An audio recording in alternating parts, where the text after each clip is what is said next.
What's the plan for tonight then, Vince? Don't reckon it'll be too long before we're asked to leave here. Only so much pretend menu browsing you can get away with before fuckers latch on. Nice to get out of the cold for 5 minutes, but great thing about being over this side of town. Nobody knows us and therefore few automatically regard us with suspicion. Thing is, Vince, me and Maureen live just round the corner from here. Surely I've mentioned it before. If you did, it must have got lost in the ether. Ethanol rather. You are full of surprises, Krills. Hope we're not breaking any buying orders by just being in the vicinity. We probably are. Takes me back all the same, being round here for the first time in ages. Maureen and me had a pretty messy breakup. That first month on the street was a little bit humiliating.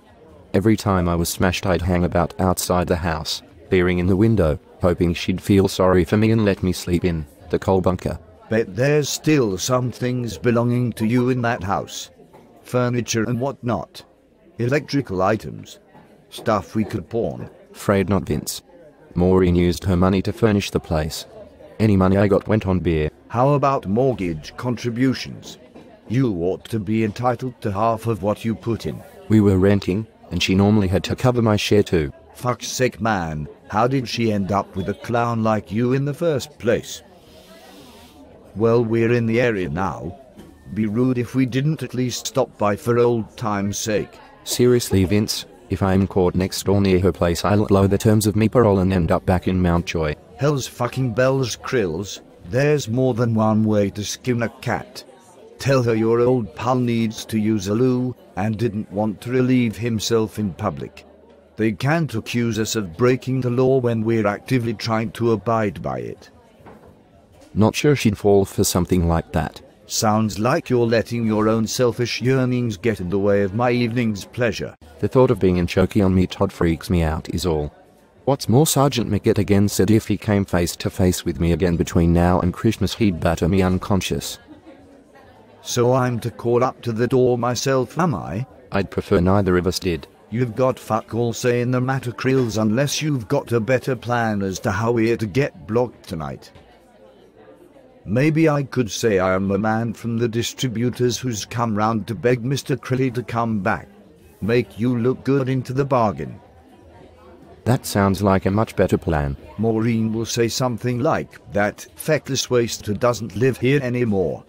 Then I'll say that's a shame, and ask her can I use her bathroom if I may. And I could hide behind the wall outside. Keep Nick, so to speak. Do what you fucking like. Take it your old bathroom's well stocked with all manner of cleaning agents. Maureen did like to keep the place nice. And you probably had a garden shed too, I'm guessing. There's a garden shed all right, which is empty but for some old tins of paint, white spirits, wood stainers. Now we're getting somewhere. Can't believe we've not considered the low-hanging Maureen fruit till now. What say, Vince, when the deed's done we go over to your old place and I'll pretend I am a man from the company come to offer you your old job back, then we repeat the scam. Afraid not, mate. I cleaned out the old place a few weeks after we got out of the clink.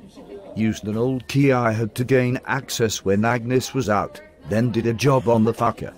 Drinks cabinet, cleaning cupboard, garden shed. I was in intoxicant heaven for almost a fortnight. I do recall you going missing now, but I thought you'd gone to Ballygo Jump to look after your old aunt. Was pulling your plums, Krills.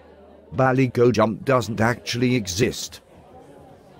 No, our old neighbours were away on holidays, so I moved into their greenhouse for a fortnight. You treacherous bollocks. I remember you stinking of tomatoes all right. You still want to head round to Maureen's? Of course, but I am fucked if I am doing all the legwork.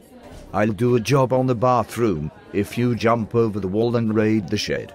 Now, what's with the hand on the hip? You look like a cheap rent boy.